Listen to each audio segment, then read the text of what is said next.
Во ова видео ќе научиме како се прошируваат двојните загради. Сигурно веќе знаеш како се прошируваат единечни загради, но ако си заборавил, може прво да го изгледаш видеото за проширување на единечни загради. Откако ќе научиме како да прошируваме двојни загради, ќе можеме да прошируваме и тројни загради и така натаму. Пример со тројни загради ќе разгледаме на крајот на видеото. Ајде да започнеме со двојни загради. Потсети се дека секогаш кога запишуваме два изрази еден до друг, тоа значи дека ги множиме. Значи, треба да го помножиме секој израз во втората заграда со секој израз во првата заграда. Ке ти покажам два методи, а потоа ти избери кој од нив повеќе ти одговара. Во првиот метод, со линии ги поврзуваме сите изрази. Почнуваме со x помножено со x, добиваме x на квадрат. X помножено со 3 ни дава 3x, минус 5 помножено со x ни дава минус 5x, а минус 5 помножено со плюс 3 ни дава минус 15. Значи ги проширивме заградите со користење на 4 линии. Важно е дека нацртавме точно 4 линии, бидејќи така сме сигурни дека сме следеле точната постапка. Ова може да се запомни како множење на први, надворешни, внатрешни и крајни членови.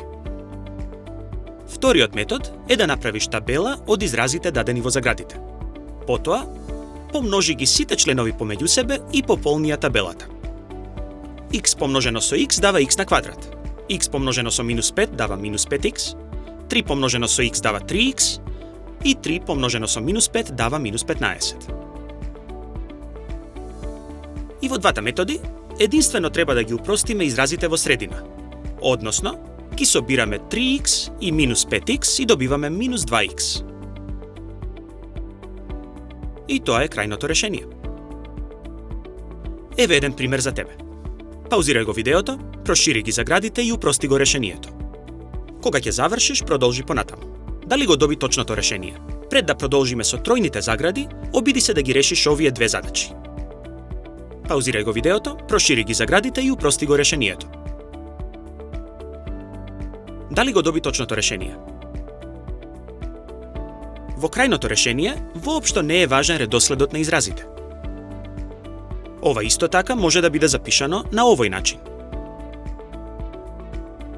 За крај, да разгледаме пример со тројни загради. Ја следиме истата постапка како кај двојните загради. Започни со проширување на првите две загради, исто како претходно.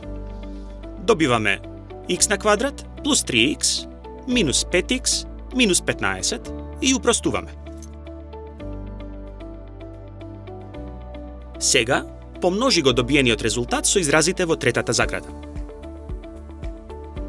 За да го добиеш крајниот резултат, треба повторно да го упростиш изразот. Обиди се да го решиш следниот пример. Паузирај го видеото, реши го примерот и продолжи кога ќе завршиш. Дали го доби точниот резултат? Значи, научивме како се прошируваат двојни загради, па дури и тројни загради.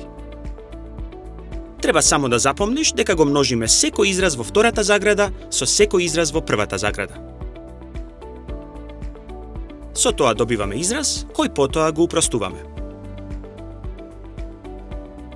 Во ова видео ти покажав два различни начини, а ти одбери кој повеќе ти одговара. Доколку ти се допадна видеово, сподели го со другарчињата.